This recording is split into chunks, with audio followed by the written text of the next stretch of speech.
Hey guys, welcome our channel plastic with me Daksh. हमारे channel में आपका स्वागत है वंस अगेन। आज हम बात करते हैं प्लास्टिक मटेरियल सब्जेक्ट की। जो हमारा टॉपिक है वो हमारा ultra high molecular high density polythene यानी कि UHM HMDPE। होता क्या है, ये हमारा इसका जो मोनोमर होता है वो इथाइलिन होता है, यानी कि पॉलीइथाइलिन से ही मिलकर बना हुआ है। जो इसका फॉर्मेशन है वो हमारी है पॉलीथीन की ऑक्सीजन की प्रेजेंस में रिएक्शन कराने के बाद बना हुआ है। जो इसका मोनोमर है वो पॉलीथीन है। ये होमोपॉलीमराइजेशन रिएक्शन होती है। ये हाई डेंसिटी पॉलीथीन का फैमिलियर होता है और ये उसी के ही प्रोडक्ट से बना होता है। जो हमारी UHM होती है वो हमारी काफ़ी हार्ड इन नेचर होती है, स्ट्रॉन्ग होती है as compare 15 time more stronger than carbon steel. ये कार्बन स्टील के 15 टाइम मोर स्ट्रॉन्गर होती है एब्रेशन रेजिस्टेंस के लिए। जो हमारी हाई डेंसिटी पॉलीथीन होती है और लो डेंसिटी पॉलीथीन होती है वो इसी की फैमिलियर होती है, बट फर्क इतना है इसकी जो डेंसिटी है वो ज़्यादा हो जाती है। क्यों हो जाती है?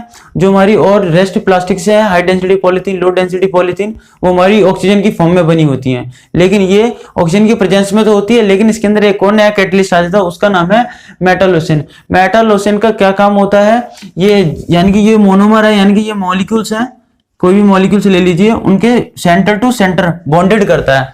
सेंटर टू सेंटर बॉन्डेड करने के बाद ये एक वन डर वाल फोर्सेस होता है, जिसकी वजह से एक दूसरे को ओवरलैप करते हैं।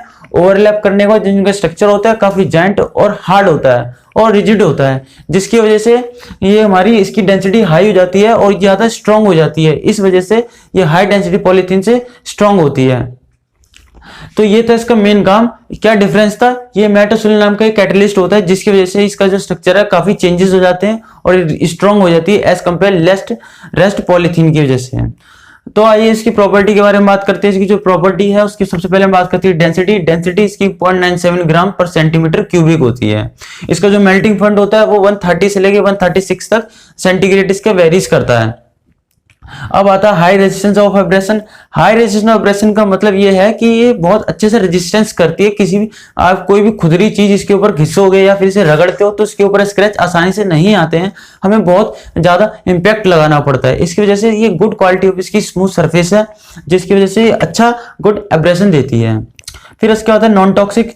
नॉन टॉक्सिक का मतलब ये जहरीली नहीं होती है, ये हार्मफुल नहीं होती है हमारे लिए। उसके बाद आता है no absorption of water. No absorption का वाटर का मतलब ये पानी को नहीं सोखती है। अगर एक बार इसने पानी को सोख लिया तो आसानी से नहीं सूखती है। अगर ये पानी को सोख लेती है तो आसानी से नहीं सूखती है। ये वैसे तो पानी एब्जॉर्ब नहीं करती है, रेयर केस में करती है।